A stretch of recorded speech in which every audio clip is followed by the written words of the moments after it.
Today we're going to talk about the Navigator School's attendance procedures.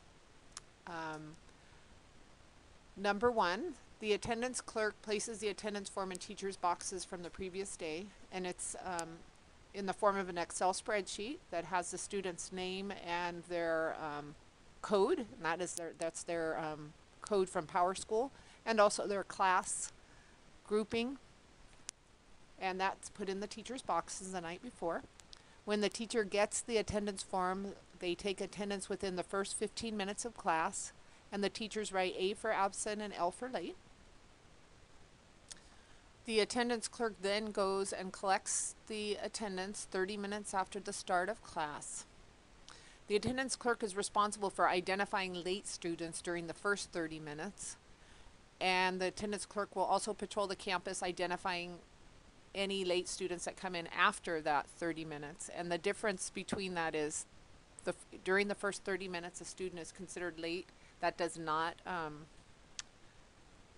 go against them in terms of a truancy hearing.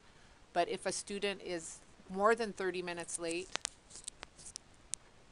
though, if there's 3 or more of those, the school can contact the truancy officer and begin proceedings against the family to help ensure the student comes to school. Late and tardy students, those who arrive after the opening, need to go to the office for an admit slip to show the teacher. A copy of that stays in the office.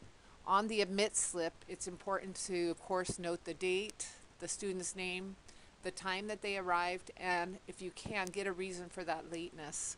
What we're trying to do is determine patterns of students' absences and also have parents be more interested and more made aware of their reasons for their students being late. What do we do with this, Mrs. Waller, this white slip?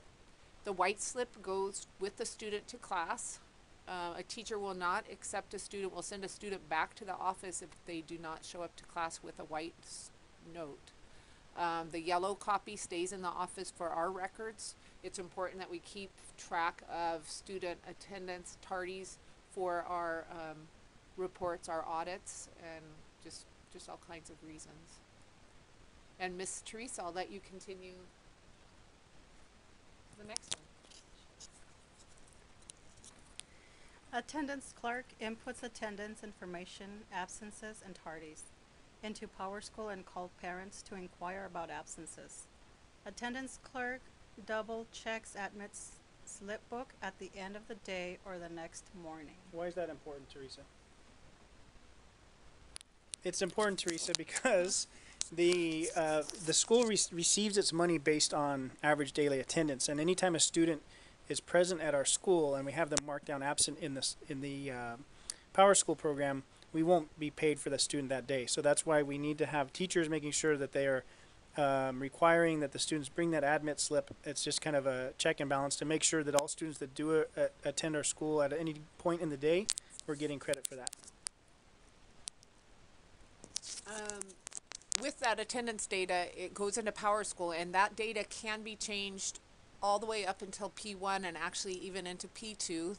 There's times where we might catch a student that a student actually was tardy and ended up being claimed as absent, and we want to get those corrected again because that does relate to our money at the end of the year.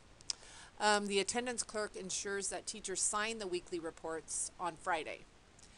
These reports are filed with the attendance clerk for backup, so those should be readily available for any of the administrators to look at when meeting with parents, talking to teachers. It's also required in the audit. It's required for our audit.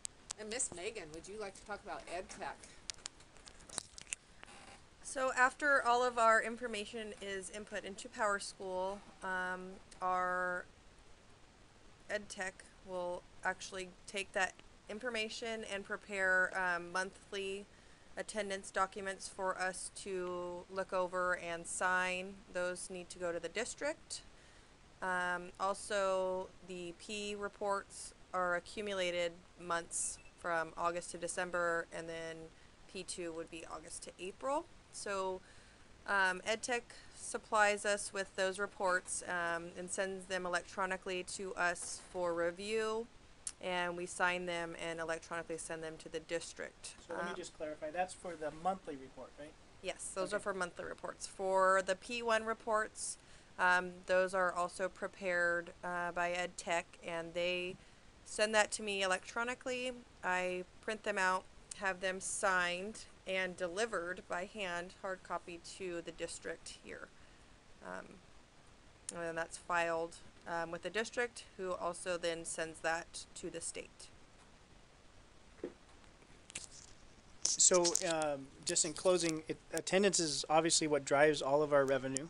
It's very important that the systems are followed at each of the schools so that we make sure we get proper credit, that we can track truancies, that we know when students are entering and exiting the classrooms, and it's really important also for the teachers to understand that they can't be readmitted until there's an admit slip signed in the office. So, any questions? Ask Sharon Waller.